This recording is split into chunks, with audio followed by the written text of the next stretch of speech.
गांधी जी की समाधि पे आप अपने तथाकथित सत्याग्रह में ऐसे व्यक्तियों को ले जा रहे हैं जिन्होंने हिंसा में बढ़ चढ़कर हिस्सा लिया था। श्री जगदीश टाइटलर सत्य और अहिंसा के प्रतीक गांधी जी की समाधि पर न सत्य न अहिंसा, असत्य और हिंसा दोनों के प्रतीकों को सामने लेकर फिर आप यह आवरण ओढ़ने का प्रयास कर रहे हैं। और उससे अधिक हद तो तब हो गई जब कांग्रेस के वरिष्ठ नेता और राज्यसभा में कांग्रेस संसदीय दल के उपनेता प्रमोद तिवारी जी इस सीमा तक चले गए कि जब सजा दी जानी चाहिए तो परिवार को देखकर, यानी गांधी परिवार की पृष्ठभूमि को देखकर दी जानी चाहिए।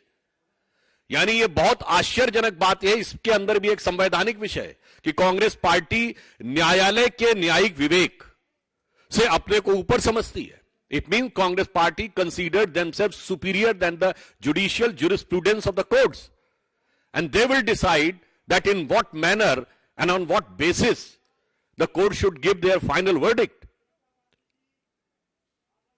इसलिए मैं कहना चाहूंगा कि शायद, जिसे कहावत है ना हिंदी में, रस्सी जल गई पर बल नहीं गया। एक देश में दो विधान इन्हें आज भी चाहिए, एक विधान आम आदमी के लिए और एक विधान अपने परिवार के लिए। वैसे एक सरकार में दो प्रधान तो वो चला चुके हैं और पार्टी में भी दो प्रधान चला रहे हैं, यानी दो प्रधान चला रहे हैं और परिवार के लिए दो विधान इन्हें आज भी चाहिए। और फिर प्रमोद तिवारी जी कहते हैं परिवार की पृष्ठभूमि देख के देना चाहिए। तो मैं विनम्रता के साथ स्मरण दिलाना चाहता हूं कि आप ही के परिवार में आपकी दादी श्रीमती इंदिरा गांधी जी न्यायालय के द्वारा दोषी सिद्ध हुई थी चुनाव में धांधली के आरोप में। यह आपकी परंपरा है, पृष्ठभूमि है, और उन्होंने अपने को उसके बावजूद इंडिया इज इंदिरा कहा था। श्री राजीव गांधी जी भारत के पहले प्रधानमंत्री बने थे जो बोफोर्स में भ्रष्टाचार के आरोप में आए थे, और उन्होंने उसके बाद यह भी बोला था कि बड़ा पेड़ गिरता है तो धरती हिलती, यानी हजारों सिखों के नरसंहार को जस्टिफाई किया था। आपकी माताजी के छत्र छाया में चल रही सरकार में महात्मा गांधी की समाधि पर लिखे हे राम के राम को काल्पनिक कह दिया गया था। तो मान्यवर किस पृष्ठभूमि की आप बात कर रहे हैं?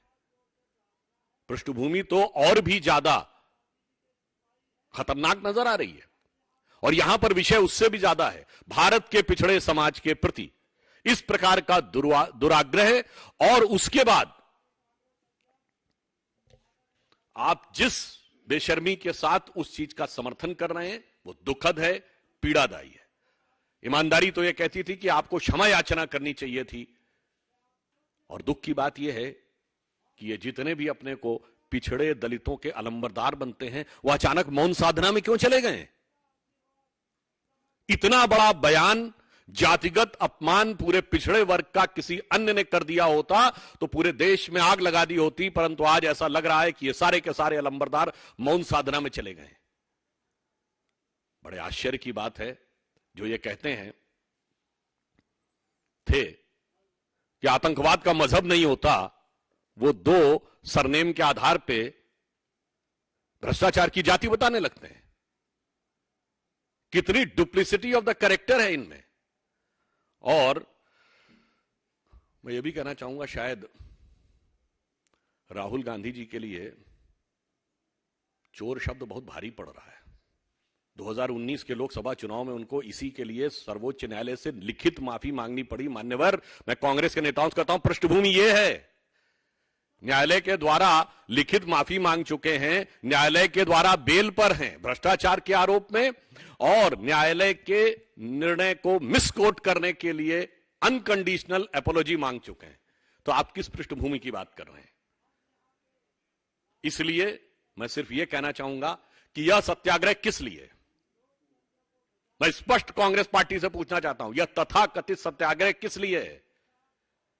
आपने पिछड़ी जाति का अपमान किया, उसको जस्टिफाई करने के लिए, या न्यायालय ने आपको सजा दी है तो न्यायालय के विरुद्ध है, या भारत के जिस नियम के तहत आपको उस सजा के कारण डिस्क्वालीफाई होना पड़ा है उसके विरुद्ध है, या हिंसा में शामिल लोगों को आपने इसमें साथ में लिया है तो यह अहिंसा के विरुद्ध है।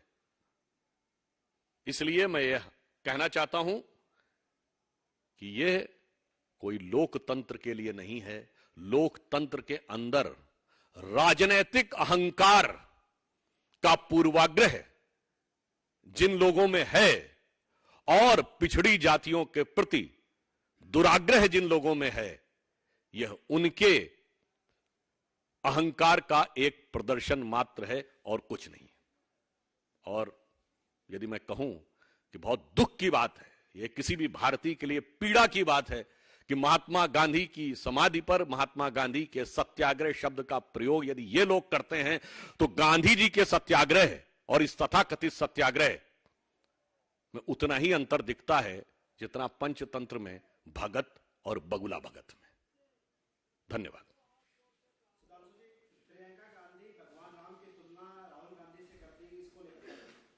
देखिए, बहुत दुखद बात है, इससे पहले भी कांग्रेस के लोग ये कर चुके हैं। तो मुझे लगता है कि जिस भारत और भारतीय परंपरा की वो बात करती हैं, मुझे लगता है ये तो वो लोग हैं। बताइए आज कहां बैठे हुए हैं? मैंने तो ये बात पहले बोल दी, गांधी जी की समाधि पे, जिसपे लिखा हे राम। गांधी जी का राजनीतिक दर्शन था राम राज्य, नित्य का भजन था रघुपति राघव राजा राम। तो भारतीय जनता पार्टी ने प्रेस कॉन्फ्रेंस किया और आरोपों की झड़ी लगा दी कांग्रेस पार्टी पर, क्योंकि अब से थोड़ी देर पहले प्रियंका गांधी वाड्रा राजघाट से वो दहाड़ती हुई नजर आई थी और तमाम प्रश्न खड़े किए थे, लेकिन राहुल के आरोप पूरी तरह से निराधार, ये कहना है भारतीय जनता पार्टी का। सुधांशु त्रिवेदी प्रवक्ता उनके मोर्चा संभालते हुए और भारतीय जनता पार्टी की तरफ से बात को रखते हुए।